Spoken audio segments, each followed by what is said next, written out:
विद्यार्थी मित्रमैत्रिणींनो, मागील व्हिडिओमध्ये आपण भारत आणि युरोपीय वसाहतवाद या प्रकरणातील डचांच्या वसाहतीकरणाचा अभ्यास केलेला आहे.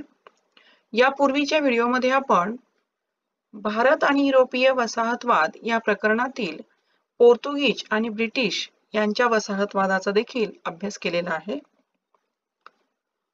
आज आपण इतिहास प्रकरण क्रमांक 3 भारत आणि युरोपीय वसाहतवाद भाग 4 यामध्ये फ्रेंचांच्या भारतातील वसाहतीकरणाचा अभ्यास करणार आहोत. विद्यार्थी मित्रमैत्रिणींनो, फ्रेंच सत्तेचा किंवा फ्रेंचांचा विचार करता आपल्या असं लक्षात येईल पहा की व्यापाराच्या निमित्तानं जे युरोपीय देश भारतामध्ये आले त्यामध्ये फ्रेंच सर्वात उशिरानं आलेले आपल्याला दिसतात. कारण आपण पाहिलेलं आहे की इसवी सन 1600 मध्ये ब्रिटिश ईस्ट इंडिया कंपनीची स्थापना झालेली होती. त्याच्याही अगोदर इसवी सन 1498 मध्ये पोर्तुगीज खलाशी वास्को द गामा भारतामध्ये आलेला होता आणि त्या मानानं 1602 मध्ये डच ईस्ट इंडिया कंपनीची स्थापना झालेली होती. आणि फ्रेंचांचा जर विचार केला तर फ्रेंच ईस्ट इंडिया कंपनीची जी स्थापना आहे ती भारतामध्ये व्यापार करण्यासाठी इसवी सन 1664 मध्ये झालेली आहे. पहा, इसवी सन 1664 मध्ये फ्रान्सचा अर्थमंत्री कोल्बेर किंवा काही ठिकाणी त्याचा उल्लेख कोल्बर्ट असा सुद्धा केलेला आहे. याच्या पुढाकाराने फ्रेंच ईस्ट इंडिया कंपनीची स्थापना झाली. म्हणजे पहा की ही जी फ्रेंच ईस्ट इंडिया कंपनी आहे ती उशिरानं स्थापन झालेली तर आहेच, परंतु त्याचबरोबर तिचं वेगळेपण असं आहे की या कंपनीच्या स्थापनेमध्ये फ्रान्सच्या सरकारचा पुढाकार आहे. म्हणजे सरकारच्या वतीनं ही कंपनी स्थापन केली गेलेली आहे. आता त्यावेळेचा फ्रान्सचा राजा 14वा लुई यानं फ्रेंच ईस्ट इंडिया कंपनीला काही अधिकार बहाल केले होते. पहा, त्यामध्ये कोणते अधिकार होते तर पूर्वेकडील देशांशी व्यापार करणे, जसं पोर्तुगीज, ब्रिटिश आणि डच यांना पूर्वेकडील देशांशी व्यापाराचं उद्दिष्ट होतं. त्याचप्रमाणे फ्रान्सने सुद्धा फ्रेंचांना हे अधिकार दिलेले होते व्यापाराचे. सैन्य व आरमार उभे करणे, व्यापाराच्या दृष्टीने पाऊल ठेवल्यानंतर आपल्या स्वसंरक्षणार्थ सैन्य उभारणे किंवा आपलं आरमार उभार करणे ह्याचाही अधिकार दिलेला होता. त्याचप्रमाणे कर माफीचा अधिकार हा देखील 14वा लुई यानं कंपनीला बहाल केलेला होता. पूर्वेकडील राजांशी युद्ध अथवा तह करणे, व्यापाराच्या निमित्ताने किंवा वखार निर्माण करण्याच्या प्रयत्नातून जर पूर्वेकडील देशांशी किंवा राजांशी युद्ध करण्याचा प्रसंग उद्भवला तर युद्ध किंवा तह करण्याचा अधिकार देखील कंपनीला 14वा लुई याने दिलेला होता. आता पहा, फ्रेंचांचा विचार जर केला तर फ्रेंच हे युरोपीय सत्ताधीशांपैकी एक.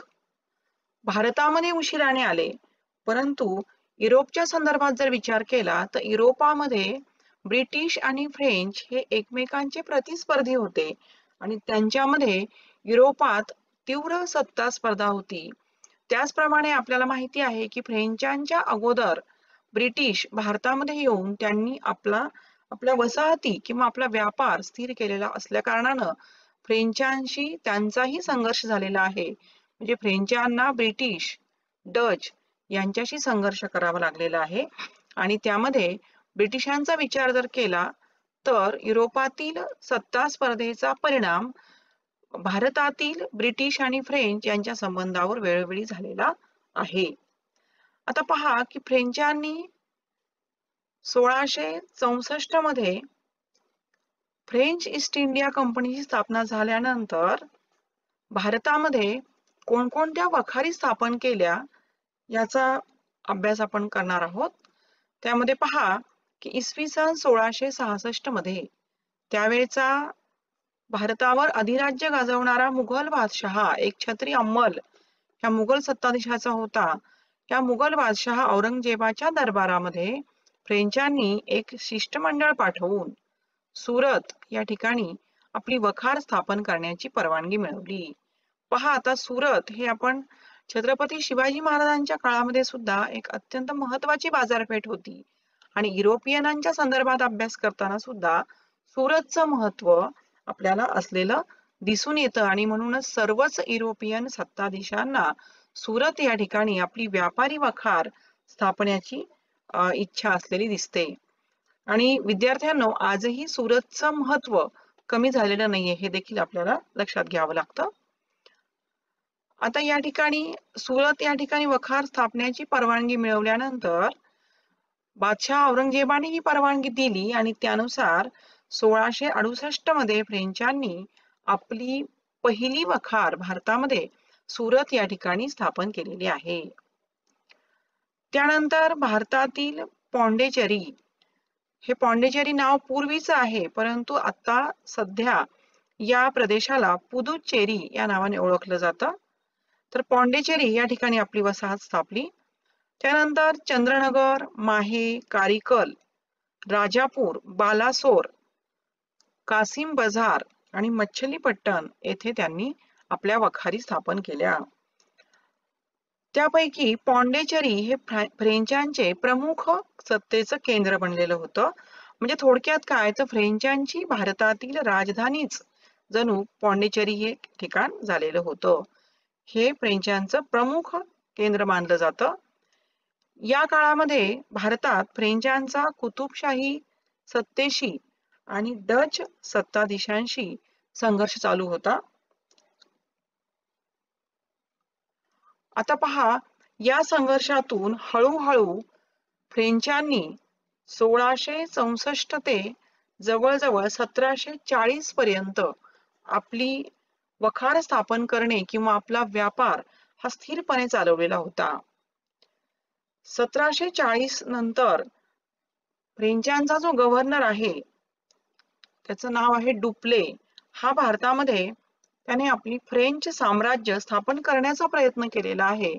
आणि मग आपली महत्वाकांक्षा वाढीस लागल्यानंतर त्या ठिकाणी अगोदरच सत्ता स्थापनेच्या प्रयत्नामध्ये यशस्वी झालेले ब्रिटिश, म्हणजे पहा, या ठिकाणी 1740 पर्यंत ब्रिटिशांनी आपला व्यापार हा स्थिर केलेला होता आणि तशा प्रकारच्या सत्ता स्थापनेच्या प्रयत्नात ब्रिटिश असताना या ठिकाणी फ्रेंचांनी देखील असा प्रयत्न केला आणि त्यातून ब्रिटिश ईस्ट इंडिया कंपनीशी फ्रेंचांचा संघर्ष झालेला आहे आणि त्यामध्ये ब्रिटिशांकडून त्यांना पराभूत व्हावं लागलेलं आहे.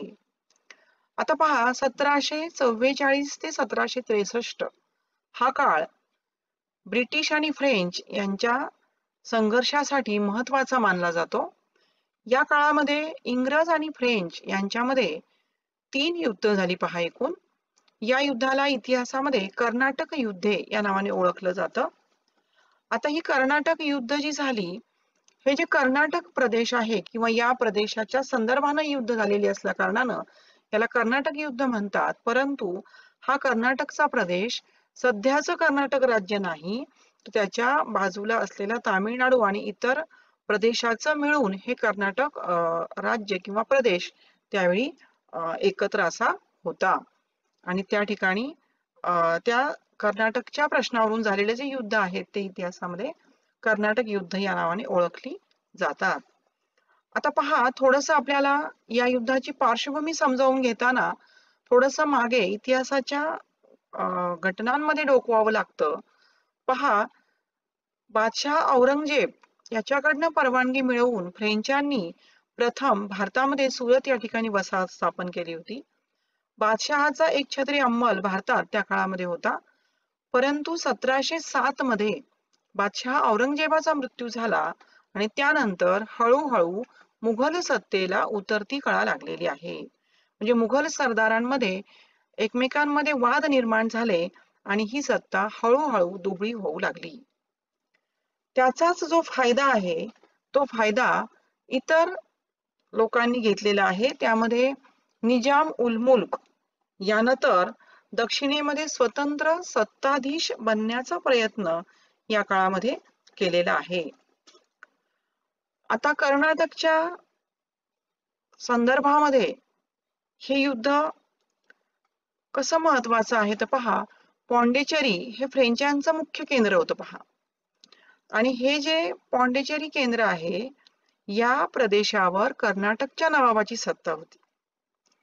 आणि मग कर्नाटकचं जे नवाब पद आहे ते मिळवण्यासाठी नवाबाच्या घराण्यामध्ये तीव्र अशी सत्ता स्पर्धा निर्माण झालेली होती. आणि या कलहामध्ये फ्रेंच आणि इंग्रज यांनी हस्तक्षेप केलेला आहे. ब्रिटिश आणि फ्रेंच यांच्या दोघांनी हस्तक्षेप केल्यानं हा संघर्ष घडून आलेला आहे. त्याचप्रमाणे पहा, याच दरम्यान युरोपामध्ये फ्रेंच आणि इंग्रज यांच्यामध्ये संघर्ष सुरू होता आणि त्याचेही पडसाद फ्रेंच आणि इंग्रज यांच्या भारतीय संबंधावर पडलेले होते आणि त्यातून ही फ्रेंच इंग्रज युद्ध उद्भवलेली होती. म्हणजे अशी एकूणच परिस्थिती, युरोपातील सत्ता संघर्ष, भारतातील कर्नाटकच्या नवाब पदावर निर्माण झालेला सत्ता संघर्ष, आणि त्याचप्रमाणे 1748 मध्ये दक्षिणेतील जो निजाम उल मुल्क होता ह्याचाही 1748 ला मृत्यू झाला आणि तेथील नवाब पदासाठी सुद्धा त्याच्याही वारसामध्ये जो कलह निर्माण झाला तिथेही फ्रेंच आणि इंग्रज यांनी हस्तक्षेप केलेला असल्या कारणानं एकूणच कर्नाटकचं नवाबपद मिळवण्यासाठी नवाबाच्या घराण्यामध्ये झालेल्या सत्ता स्पर्धेमध्ये इंग्रज व फ्रेंच यांनी हस्तक्षेप केल्यानं एकूण कर्नाटक युद्ध घडून आलेली आपल्याला दिसतात. मग आता या कर्नाटक युद्धाचे परिणाम काय झाले बघा. तर कर्नाटक युद्ध ही भारतातील एक प्रकारचा सत्ता संघर्ष होता भारतीयांच्या दृष्टीनं, परंतु त्यांच्या अंतर्गत संघर्षामध्ये ब्रिटिश आणि फ्रेंच यांनी या ठिकाणी हस्तक्षेप केलेला होता.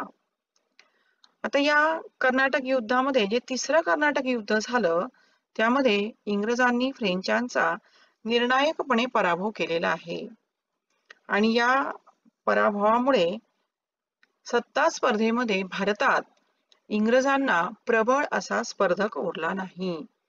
फ्रेंचांचा पराभव झाल्यानं ब्रिटिशांची सरशी झाली आणि भारतात सत्ता विस्ताराला इंग्रजांना दुसरा स्पर्धक भारतामध्ये उरला नाही. अशा प्रकारे फ्रेंचांच्या भारतातील वसाहतवादावर या कर्नाटक युद्धाचा प्रतिकूल परिणाम झालेला आपल्याला दिसून येतो. विद्यार्थी मित्रमैत्रिणींनो, पहा की ज्याप्रमाणे युरोपियन सत्ताधीशांनी पोर्तुगीज, ब्रिटिश, त्यानंतर डच यांनी आपल्या वखारी भारतामध्ये व्यापाराच्या हेतूनं व्यापाराच्या संरक्षणासाठी स्थापन केलेल्या होत्या, त्याचप्रमाणे फ्रेंचांनी देखील आपल्या वसाहती स्थापन केल्या होत्या. त्यापैकी काही वसाहतींचा आपण या ठिकाणी नकाशामध्ये थोडक्यात परामर्श घेऊया. पहा, या ठिकाणी सुरत ही फ्रेंचांची पहिली वखार त्यांनी बादशहाच्या परवानगीने स्थापन केलेली होती. त्यानंतर पॉंडिचेरी हे फ्रेंचांचं प्रमुख केंद्र किंवा फ्रेंचांची राजधानी म्हटलं तरी चालेल भारतातली. त्यानंतर माहे, मच्छलीपट्टण, कारिकल, त्यानंतर चंद्रनगर इत्यादी वसाहती फ्रेंचांनी भारतामध्ये स्थापन केलेल्या होत्या.